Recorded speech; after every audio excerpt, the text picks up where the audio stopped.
My name is Eliyahu ben Zion, a Jewish man raised and nurtured in the faith and traditions of the Holy Land of Israel.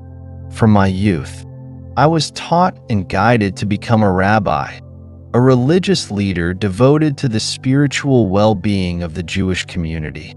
The Talmud and the Torah served as the steadfast foundation of my faith journey, granting me profound understanding of God's law and the sacred significance of adhering to His commandments. In my younger years, I immigrated to New York City. There, I not only continued my mission to teach and guide fellow Jews, but also nurtured my family in the faith of our ancestors. Together, we honored and observed the religious rituals, customs, and laws. Life flowed peacefully until an event on December 21st, 2018, a fateful Sabbath, Shabbat, that changed everything.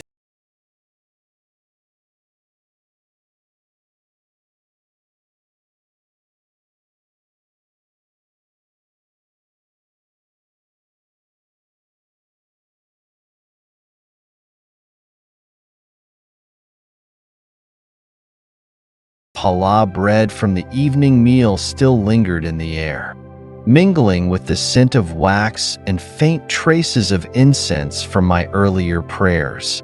Despite my blindness, a condition I had lived with for many years, this space was my sanctuary, where I could feel the presence of God in every corner.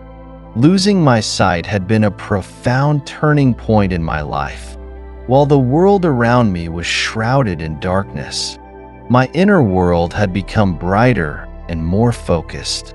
It was as though my blindness had removed distractions, allowing me to delve deeper into the scriptures and the mysteries of God's commandments.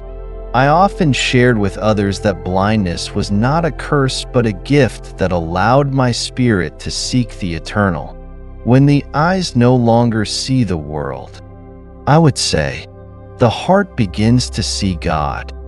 That evening, as the Sabbath approached, the world outside seemed to slow down, as it always did on these sacred days. The city's noise faded into the background, replaced by a stillness that wrapped itself around my home like a comforting embrace.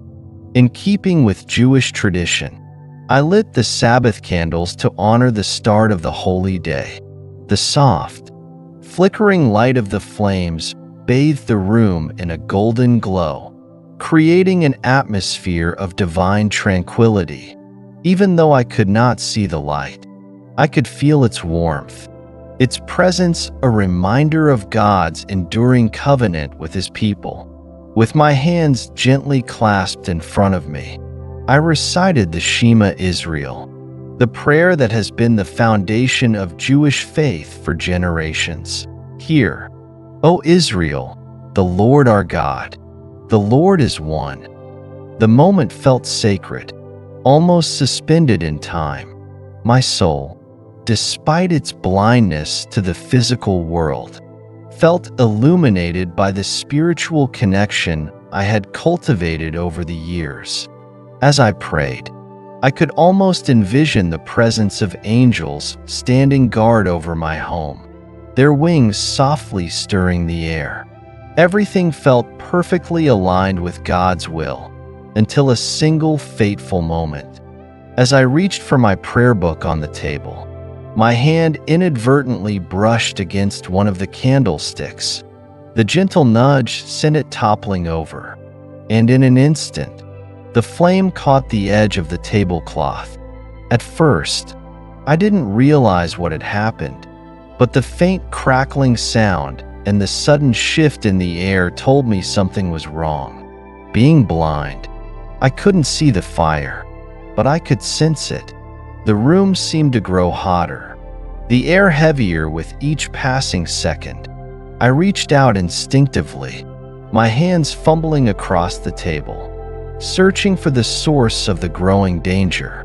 My heart raced as panic began to set in, and my movements, meant to smother the flames, only made things worse. Instead of extinguishing the fire, I inadvertently scattered embers, spreading the blaze further. The acrid smell of smoke filled my nostrils, stinging my throat and making it hard to breathe. My chest heaved as I coughed uncontrollably, each gasp for air feeling like a battle against an invisible force. I stumbled backward, my mind racing but unable to think clearly. I tried to remember where I had placed the fire extinguisher, but the layout of the room seemed to blur in my mind. In my desperation, I began to cry out for help, but the thick smoke muffled my voice, swallowing my pleas. The heat was unbearable, and the smoke felt like it was wrapping around me, tightening its grip. It felt as though an unseen hand was pressing down on my chest, robbing me of the strength to stand. My legs gave out beneath me, and I collapsed onto the floor, my body trembling with fear and exhaustion. Amid the chaos, my thoughts turned to God. As I lay there, struggling to breathe, I whispered the only words that came to mind, words I had spoken countless times before: Shema Israel, Adonai Eloheinu, Adonai Echad. The prayer was both a plea for help and a surrender to His will. I had no strength left to fight, no means to save myself from the growing inferno. As I finished the prayer, the world around me seemed to dissolve into an infinite darkness. It was not the familiar darkness of my blindness, but something far deeper and more profound. It was a void, cold and unyielding, that seemed to pull me in with an overwhelming force. The room, the flames, the pain, all of it faded away as I was drawn into this abyss. It was as though my soul had been untethered from my body, left to drift in an endless expanse of nothingness. The silence was deafening, the cold so intense it felt as though it was freezing the very essence of my being. Yet, in that darkness, I felt a strange sense of anticipation, as though something or someone was waiting for me just beyond the void. When I lost consciousness, it felt as though the world around me had completely vanished. There was no sound to guide me, no textures to touch, no warmth to remind me of life. It was a void, an emptiness that extended beyond the physical and reached into the core of my being. Yet, this was not the end. As the initial numbness subsided, I began to realize that this was only the beginning of a journey, one I had never imagined possible. I was stepping into a realm that defied all logic and understanding, a space without edges, without depth, without time. It wasn't a place in the traditional sense, but more like an existence. I felt as though I had been untethered from my body, my soul suspended in a dimension that had no boundaries, no light, no sound. Everything I thought I understood about reality ceased to matter in this formless, otherworldly void. Having lived in blindness for so many years, I believed I had come to terms with darkness. It had been a constant companion, a familiar presence in my life. But this was a different kind of darkness. It was not merely the absence of light. It was a void so cold, so lifeless, that it seemed to breathe its own chilling intent. It was a darkness that surrounded me, consumed me, and filled every space within me. In my blindness, I could always feel the world around me, the vibrations of sound, the texture of surfaces, the warmth of the sun on my skin. But here, there was nothing, no vibrations, no textures, no warmth. It was a silence so profound that it felt deafening. I couldn't tell if I was standing, floating, or falling. My sense of orientation was completely lost, and I felt weightless, as though the ground beneath me had disappeared. Then, I noticed movement. Shadows began to emerge from the void, pale and indistinct at first, but they grew more defined as they swirled and circled around me. These weren't ordinary shadows. They moved with purpose, slithering closer like predators stalking their prey. As they approached, I began to hear whispers, low, guttural murmurs that seemed to echo in every direction. I couldn't make out the words, but the tone was unmistakable. It was malevolent. Each whisper felt like it was directed at me, probing my soul, judging me. At first, the space was an endless gray, cold and devoid of life. But slowly, it began to change. The gray darkened, morphing into a deep crimson, like blood pooling in the air. The cold that had surrounded me gave way to an oppressive heat, suffocating and unbearable. The transition was so sudden that it felt as though the very atmosphere had turned against me, pressing down on me with an invisible weight. The shadows around me, which had once seemed amorphous, began to take on distinct shapes. They were humanoid, but not human. Their forms were grotesque and twisted, and though they had no faces, I could feel their gaze piercing through me. It was a gaze filled with loathing and wrath, as though every one of these entities despised me for reasons I could not understand. Their whispers grew louder, no longer just a background noise, but a cacophony of hate and scorn. The words were not spoken aloud, but seemed to resonate within my mind, each syllable tearing at my thoughts. They weren't just speaking to me, they were accusing me, mocking me, exposing every hidden sin, every failure, every regret I had ever buried deep within myself. The weight of their condemnation was unbearable. As I stood there, paralyzed by fear, I became acutely aware of my own state. My clothes were shredded, barely clinging to my body, leaving me exposed and vulnerable. This vulnerability wasn't just physical, it was spiritual and emotional. I felt as though every layer of protection I had ever known, my faith, my knowledge, my identity, had been stripped away, leaving me bare and defenseless before these beings. The sense of exposure was overwhelming. I felt naked not just in body but in soul, as if every secret, every hidden shame was now on display for these entities to see and exploit. Their faceless forms loomed closer, and I could feel their hatred radiating toward me like waves of heat. It wasn't just anger, it was a deep, visceral contempt, as though my very existence offended them. Yet, amidst this horror, the most terrifying aspect was the force that compelled me forward.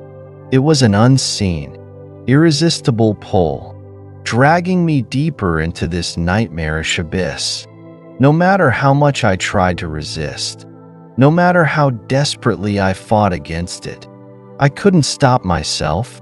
My legs moved involuntarily, as if controlled by an external power, propelling me toward an unknown and terrifying destination.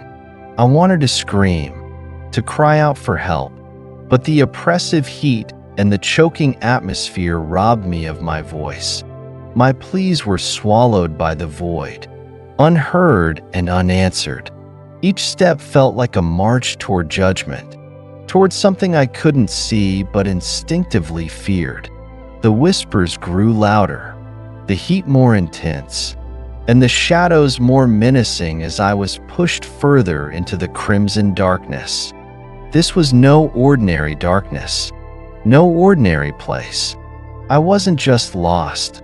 I was being led, forced toward something or someone that awaited me in the depths of this terrifying realm.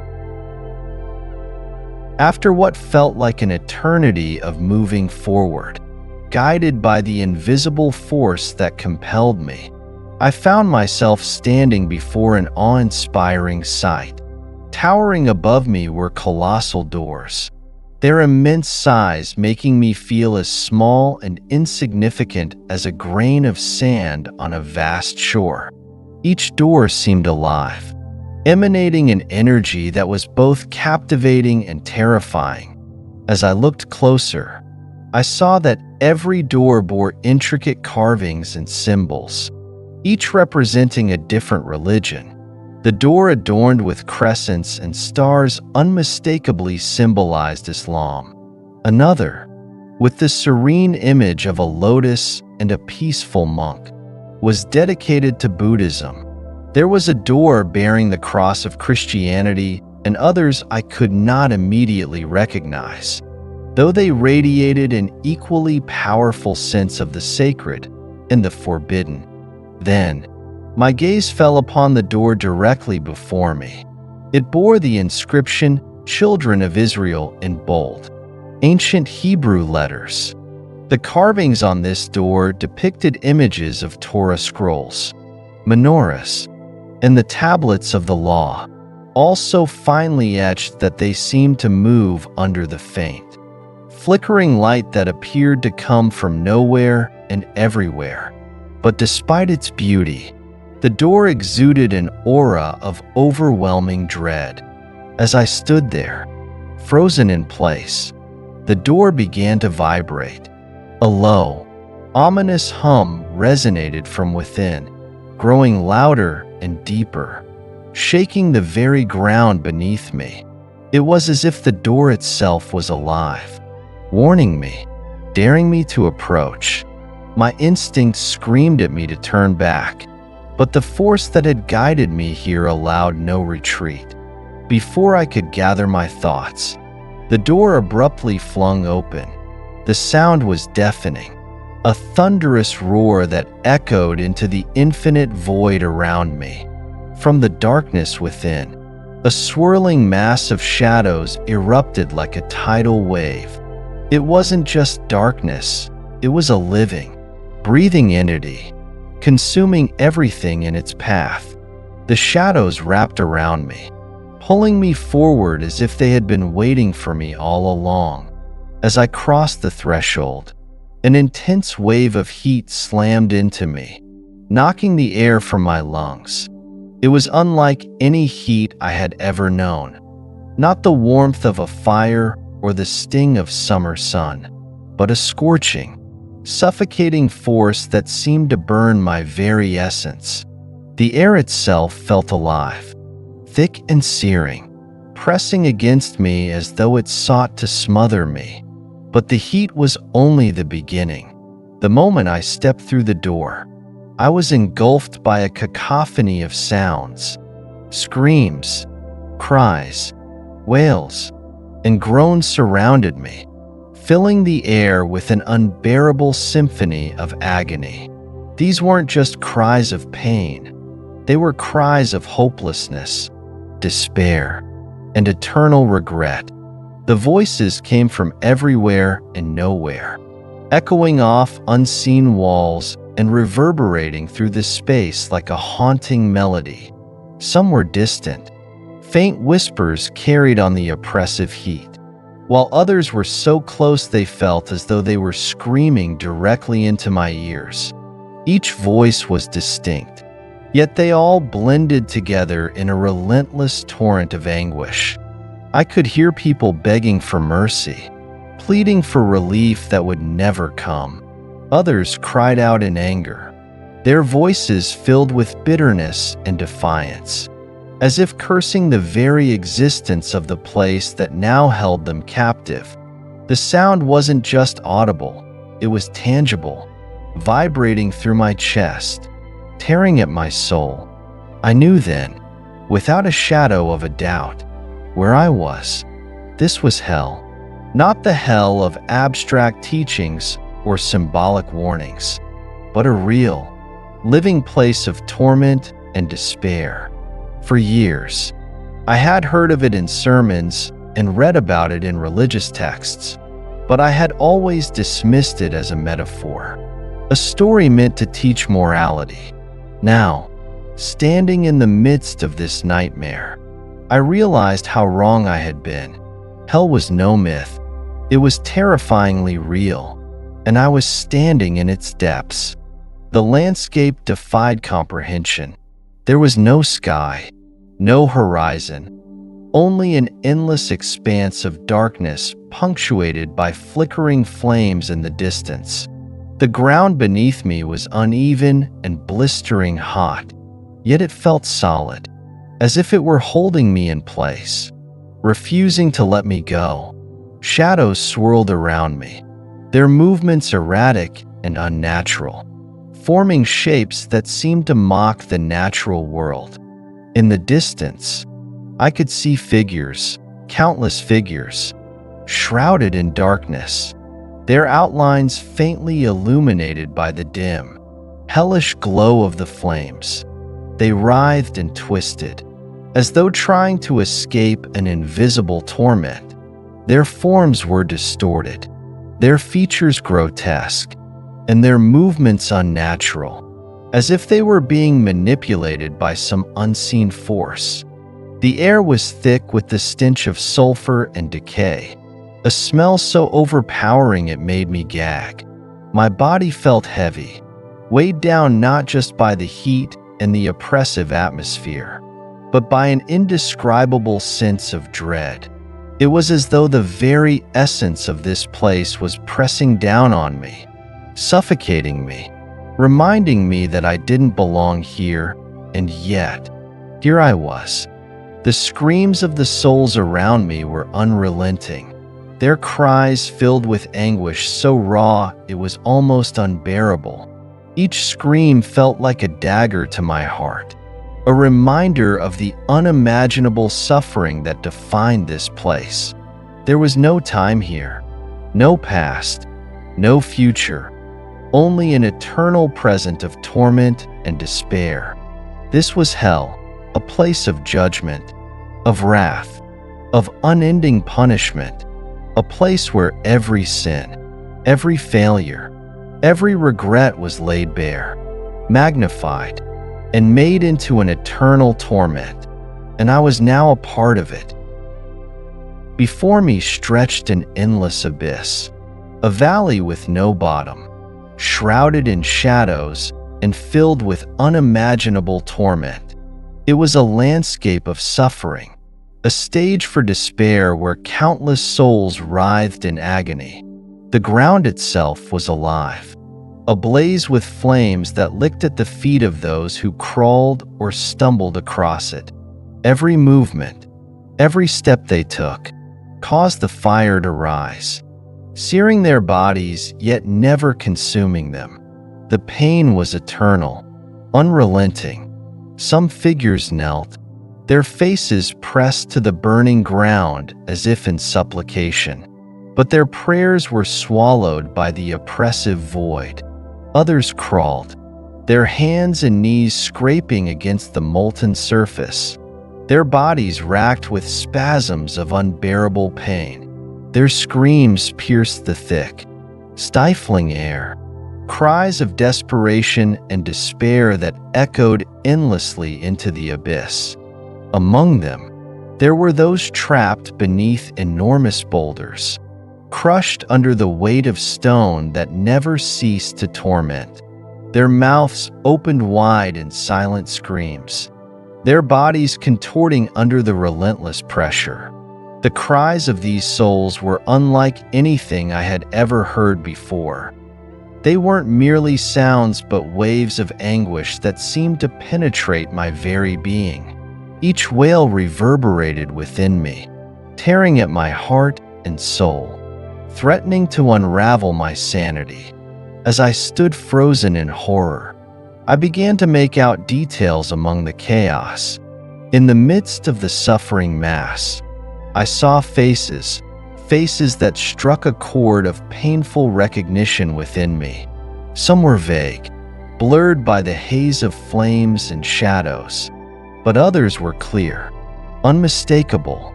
I recognized people I had once known. They were individuals I had encountered in the synagogue, fellow members of the Jewish community who had prayed beside me, who had studied the Torah with me. There were others whose faces I had seen only in passing, or whose names I had heard whispered in conversation. Yet here they were, their expressions twisted by unbearable sorrow and regret. Their eyes caught mine, and in them, I saw a despair so profound it felt as though it would consume me. These were not strangers. They were people who had once shared my faith, my traditions, my beliefs, and now they were here, suffering an eternity of punishment in this nightmarish place. My heart clenched with a sorrow so deep it felt like a wound. Their faces reflected not just pain but a bitter, irrevocable sense of regret. They seemed to cry out to me, not for help, for there was none to be given, but as if to say, "You, too, are no different. You belong here, just as we do." As I stood paralyzed, unable to look away from the suffering around me, a horrifying realization struck. I glanced down at my hands and saw flames licking at my own skin. The fire consumed my flesh, yet it didn't destroy it. My skin cracked and blistered, erupting into wounds that oozed pain. But no matter how long the fire burned, I did not turn to ash. The agony was unlike anything I had ever imagined. It wasn't just physical pain. It was a searing torment that penetrated every cell of my body, every fiber of my soul. I felt as though my very existence was being torn apart. Yet there was no escape, no release. I wanted to cry out, to scream, but my voice was trapped in my throat, choked by the overwhelming heat and despair that filled the air.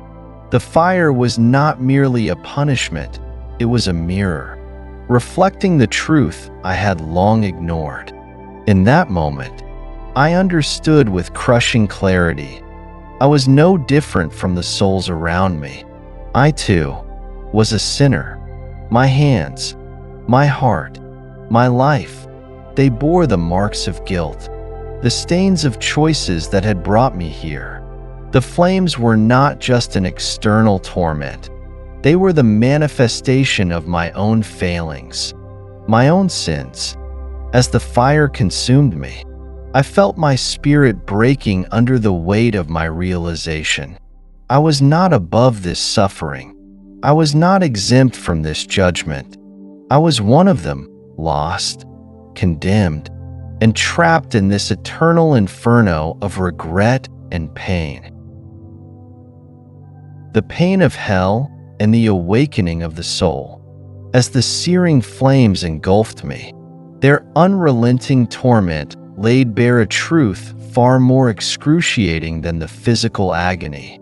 It wasn't just my personal failings that had condemned me to this place. It was my rejection of the Messiah. All my life, I had clung to the law, believing that meticulous adherence would suffice. My pride blinded me, pushing me to dismiss every testimony, every sign pointing to Jesus as the Messiah.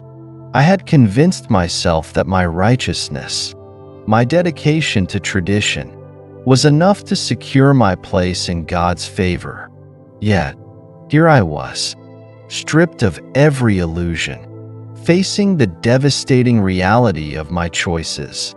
The pain in my body paled in comparison to the anguish of my soul, now awakened to the enormity of my error. Through the haze of fire and shadow, a figure emerged, draped in the tattered remnants of a rabbi's robe. His face was grotesquely melted, his features barely discernible. Where his eyes should have been, there were only dark, empty voids. He moved toward me with a slow, deliberate gait, And when he spoke, his voice was heavy with sorrow and regret, reverberating like a dirge. "We are here," he began, his tone a blend of accusation and despair. "We who thought ourselves holy, righteous, we who preached the law, who held ourselves above others, and yet we rejected the revelation of God. We turned away from the Messiah, dismissing him as an impostor while exalting our own understanding." Each word struck like a blade, piercing through the layers of my pride, cutting deep into the core of my being. I couldn't look away from him, couldn't deny the truth of his words.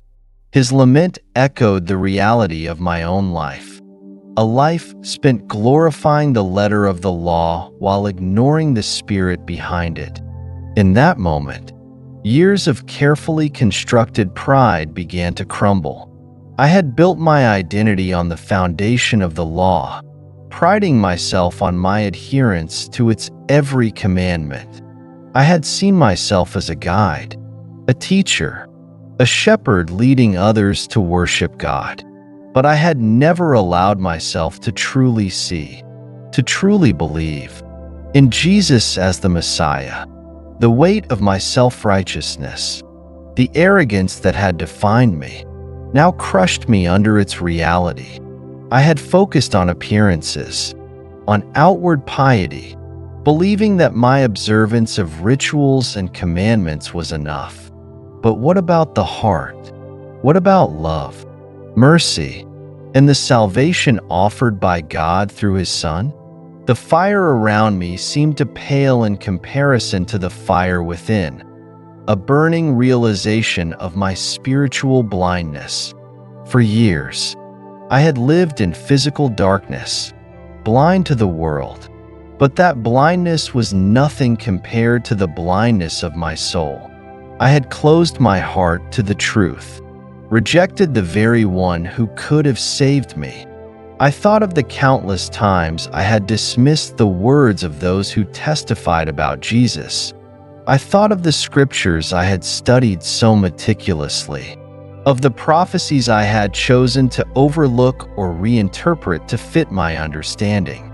My pride had blinded me to the fulfillment of God's promise in the Messiah. And now, here I was, broken, exposed, and without excuse. The fortress of my pride lay in ruins, its walls torn down by the weight of truth.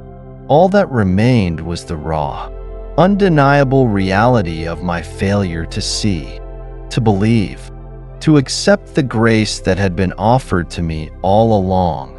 In the silence that followed, amidst the cries of those around me, I felt a flicker of something I hadn't expected, a longing, a desperate yearning for redemption. But in this place of torment, could such a hope still exist? Or was I doomed to bear the weight of my choices for eternity? If this message resonates with you, don't forget to like this video and subscribe to our channel. Your support allows us to continue sharing these powerful stories and creating a space for open, heartfelt conversations. Click the notification bell so you're always updated when we post new content.